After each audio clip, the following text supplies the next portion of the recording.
పర్చూరులో TDP ప్రలోభాల పర్వం, MLA Eluru నిర్వాకాలు వెలుగులోకి, Noah agritech కేంద్రంగా నల్లధనం పంపిణీ, పోలింగ్ బూతుల వారీగా ఓటర్లకు డీఆర్ఐ తనిఖీల్లో ఆధారాలతో బట్టబయలు, గుట్టురట్టు చేసిన కీలక డైరీ, ఐడి ఈడీ సెబీలకు నివేదించిన అధికారులు అంటూ ఇది ఒక సంచలనాత్మకమైనటువంటి కథనాన్ని ప్రొజెక్ట్ చేసింది.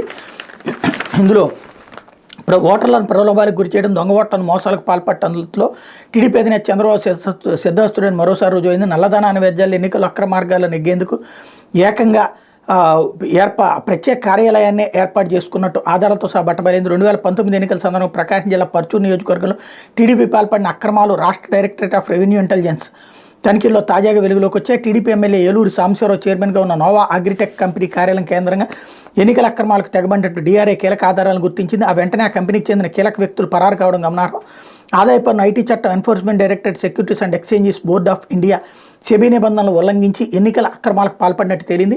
డీఆర్ఐ నివేదిక మేరకు న్యాయస్థానం అనుమతితో TDP MLA Sambasivarao Nova agritech కంపెనీలపై కేసు నమోదు చేసేందుకు పోలీసులు సన్నద్ధమవుతున్నారు. వ్యవహారం ఇదిగో ఇలా సాగిందంటూ పర్చూరు టీడీపీ ఎమ్మెల్యే ఏలూరు సాంబశివరావుకు చెందిన నోవా అగ్రిటెక్ కంపెనీ కార్యాలయంలో డీఆర్ఐ అధికారులు తాజాగా తనిఖీలు నిర్వహించారు. గుంటూరు శ్రీలక్ష్మీనగర్లో ఆ కంపెనీ కార్యాలయంలో ఈ నెల 24 చేపట్టిన సోదాల్లో ప్రధానంగా డీఆర్ఐ అధికారులు స్వాధీనం చేసుకున్న డైరీ టీడీపీ ఎన్నికల అక్రమాలు గుట్టును విప్పింది. స్వతంత్ర సాక్షులు నోవా అగ్రిటెక్ కంపెనీ ఉద్యోగుల సమక్షంలో ఆ డైరీని డీఆర్ఐ అధికారులు జప్తు చేశారు.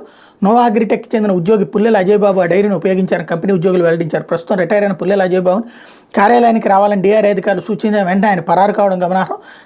తన సెల్ ఫోన్ని సైతం స్విచ్ ఆఫ్ చేసేసి అందుబాటులో లేకుండా పోయారు. టీడీపీ ఎమ్మెల్యే ఏలూరు సాంబశివరావు ఆదేశాలతోనే ఆయన పరారైనట్టు స్పష్టమవుతోంది. ఆ డైరీని పరిశీలించగా పర్చూరు నియోజకవర్గంలో టీడీపీ ఎలా ఎన్నికల అక్రమాలకు పాల్పడిందో వెలుగు చూసింది. పోలింగ్కు ముందు రోజు అంటే 2019 ఏప్రిల్ 11 అక్రమ నిధులను ఎలా తెచ్చారు, ఓటర్లకు ఎలా పంపిణీ చేశారన్న వివరాలన్నీ అందులో ఉన్నాయి. ఓటర్లను ప్రలోభపెట్టేందుకు పంపిణీ చేసిన డబ్బుల వివరాలను ఏకంగా 13 పేజీల్లో నమోదు చేయడం గమనార్హం.